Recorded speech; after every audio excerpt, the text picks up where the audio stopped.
Hello viewers, మీరందరూ బాగున్నారని అనుకుంటున్నాను. Welcome back to Indian regional recipes అండి. ఈరోజు మనం చూడబోయే రెసిపీ పీతల కర్రీ. పీతల కూర ఎలా చేయాలి అనేది ఈ వీడియోలో చూడబోతున్నాము. దానికి నేను ఒక పెద్ద బాండీ తీసుకుని అందులో కొన్ని మసాలాలు పేస్ట్ చేసుకోవడానికి డ్రై రోస్ట్ చేస్తున్నాను.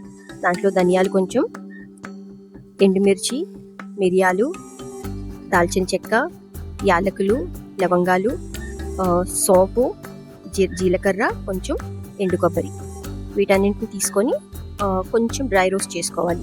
మాడకుండా చూసుకోవాలి. కాకపోతే మనం పౌడర్ చేసుకునేటప్పుడు మంచిగా పౌడర్ అయ్యేలా కొంచెం డ్రై రోస్ట్ చేసుకోవాలి వాటిని. అది తీసేసుకొని అదే కడాయిలో కొంచెం ఆయిల్ పోసుకొని షాలోట్స్ అంటే మద్రాస్ ఆనియన్స్ అంటారు, సాంబార్ ఆనియన్స్ అంటారు, చిన్న ఉల్లిపాయలు, వాటిని కొంచెం సాతే చేసుకుంటున్నాను. అది కూడా సాతే అయిన తర్వాత అది వేరే ఒక బౌల్లోకి తీసుకొని దాన్ని వేరేగా మీరు పేస్ట్ చేసుకోవాలి. ఇందులో ఈ మసాలా పౌడర్తో కాకుండా వేరేగా పేస్ట్ చేసుకోవాలి. నేను ఇక్కడ మీకు వీడియోలో చూపిస్తున్నాను. క్రాబ్స్కి లెగ్స్ ఉంటాయి కదా, లెగ్స్ వాటిని చీల్చుకొని తినడం గట్ట చాలా డిఫికల్ట్ అనిపిస్తుంది అన్నమాట, చిన్న లెగ్స్. సో వాటిలో మంచి మీట్ ఉంటుంది. దానికోసమని ఆ లెగ్స్ని తీసి మిక్సీలో పేస్ట్ చేసుకుని ఆ పల్ప్ని తీసుకోవాలి, ఆ ప్యూరే ఉంటుంది కదా, దాన్ని తీసి పెట్టుకోవాలి.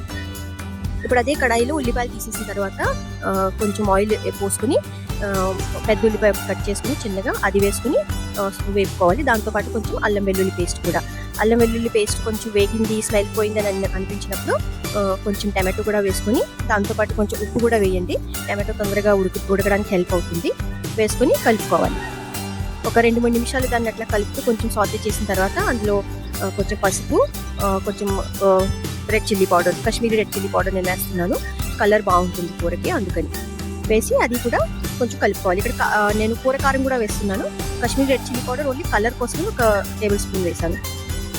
అందులోనే మీరు ఫ్రై చేసి పేస్ట్ చేసుకుని పెట్టుకున్నారు కదా సాంబార్ ఆనియన్స్, అది కూడా వేసి ఒకసారి 2-3 నిమిషాలు జస్ట్ అలా కలుపుకొని వేయించుకోవాలి. దాని తర్వాత ఇక్కడ నేను క్రాబ్ ముక్కలు వేస్తున్నాను కదా, పీతల ముక్కలు. ఈ పీతల ముక్కల్లో మనకి పించర్స్ అని ఉంటాయి కదా, అంటే వాటి కాళ్ళు కాకుండా ఇంకొకటి ఉంటుంది, దేంతో అయితే కట్ చేస్తాయి, మనల్ని పట్టుకోవడానికి భయం వేస్తుంది కదా, అవి వాటికి మీరు ఏదైనా చెక్క లాంటిది ఏదైనా తీసుకుని వాటికి కొట్టుకుని ఇట్లా క్రాక్ చేసి పెట్టుకోండి.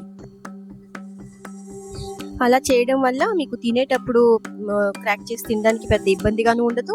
తర్వాత లోపల వరకు గ్రేవీ వెళ్ళి మీట్ కూడా చాలా టేస్టీగా అనిపిస్తుంది. నేను ఇక్కడ క్రాబ్ షెల్స్ కూడా వేస్తున్నాను. మీకు ఇష్టం లేకపోతే మీరు ఇగ్నోర్ చేయొచ్చు. అవన్నీ వేసి ఒక 2-3 నిమిషాలు కలిపిన తర్వాత నేను మీకు చెప్పినట్టుగా క్రాబ్ లెగ్స్ని మిక్సీలో పట్టించి దాన్ని సీప్ చేసి అంటే కొంచెం వడకట్టి ఆ ప్యూరే ఉంటుంది కదా, అది కూడా ఆ గ్రేవీలో నీళ్ళతో పాటు హాట్ వాటర్తో పాటు వేసేయండి. అలా వేసి కలిపి ఒక 2 నిమిషాల తర్వాత మనం స్టార్టింగ్లో మసాలా చేసుకున్నాం కదా, మసాలా పౌడర్, అది కూడా అందులో కొంచెం వేసి, నేను చేసినంత మొత్తం మసాలా వేసేయలేదు, మీరు చూడొచ్చు వీడియోలో, సగమే వేసాను. అది కూడా వేసి కలిపి ఒక 15-20 నిమిషాలు ఉడకబెట్టండి. అంతే, ఇది అయిపోతుంది. ఇది గ్రేవీ కాదండి, అంటే పులుసు కాదు, గ్రేవీ అనమాట. కూర పులుసు కాదు కాబట్టి నేను ఇందులో పులుపు పదార్థాలు ఏమి వేయలేదు, టామరిన్ గట్ట. ఇది కొంచెం వేరే విధంగా ఉంటుంది టేస్ట్. మీరు ఒకసారి నేను చెప్పినట్టుగా ట్రై చేసి నాకు కామెంట్ సెక్షన్లో మీకు ఎలా కుదిరిందని తప్పకుండా చెప్పండి. మీకు కనుక నచ్చితే ఈ వీడియో యూస్ఫుల్ అనిపిస్తే నా ఛానల్ని ప్లీజ్ సబ్స్క్రైబ్ చేసి నాకు సపోర్ట్ చేయండి. థ్యాంక్స్ అండి.